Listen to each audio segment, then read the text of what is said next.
I am Reverend Carolyn Jolly Douglas, the Senior Minister and Spiritual Director at the Center for Spiritual Living Peninsula, located in Redwood City, California. Today, I would like to share and include Dr. Daniel Lee Morgan in this series on notable African Americans in our history, then speak an affirmative prayer for racial healing.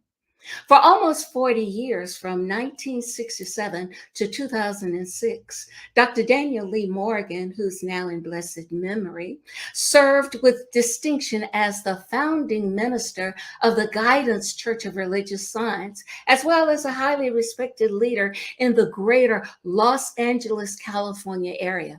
Dr. Morgan was considered one of religious science's finest ministers, scholars, and champions. He served in nearly every position within the United Church of Religious Science, including the International Board of Trustees. As one of the most respected scholars and theologians in the Western United States, Dr. Morgan served as the Dean of Ernest Holmes College School of Ministry and the past president of the highly respected Ecumenical Center for Black Church Studies.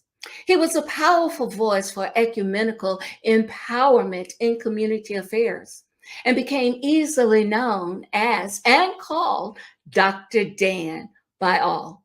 He encouraged the expanded involvement of religious organizations to improve the quality of community life, both inside and outside the church walls.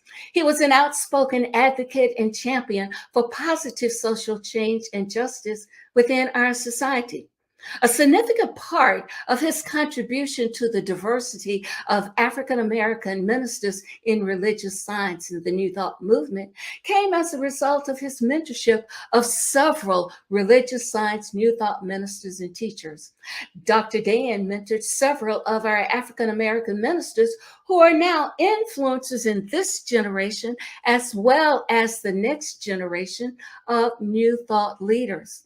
Some of them are Reverend Gregory Pitts at the Triangular Church of Religious Science, Reverend Anthony Street, Reverend Dr.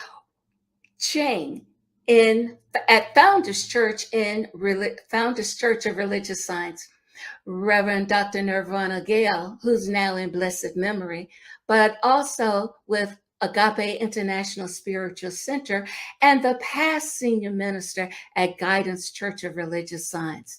Most known is Reverend Dr. Michael Bernard Beckwith at the Agape International Spiritual Center, and Reverend Mawata Rasuli at the San Francisco Center for Spiritual Living, and Reverend Gregory Toole at the Center for Spiritual Living in Bakersfield. And there are many more. Dr. Dan is the author of a daily guide called Guidance for a Spiritual Journey that I use often through my spiritual practice. What we're doing in this series is something that Dr. Dan would encourage all over the world to do. For the soul of the individual is reflective of your whole soul and the soul of the community. Come now, join me in prayer for a racial healing for our world. Right where you are, I invite you to come with dignity and the integrity of your whole self. Soul is the aspect of God by virtue of which God is able to individualize itself. The word individual means undivided. Most people seem to think it suggests separateness, but actually, individual means undivided.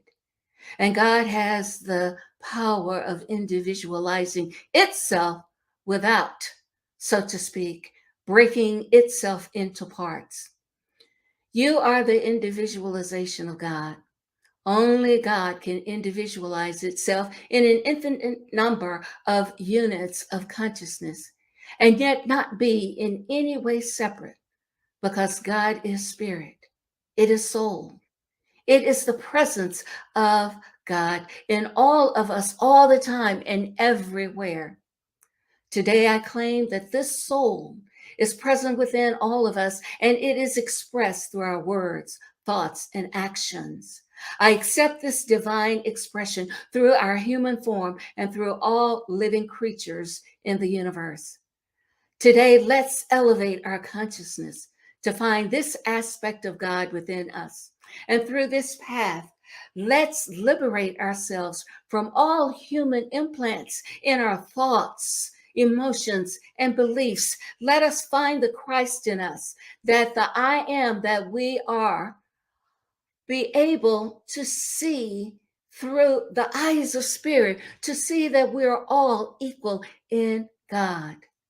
I am so grateful and thankful for this divine aspect of God working to eradicate all forms of discrimination. I see Spirit doing its work, clearing our hearts and filling them with love, respect, wholeness, and harmony. And knowing that the power of God is behind my words, I release them into the automatic action of this law. And through this law, I affirm that it is done in the name of the givingness of life to all. And I invite you to join me as I say, and so it is done. Amen.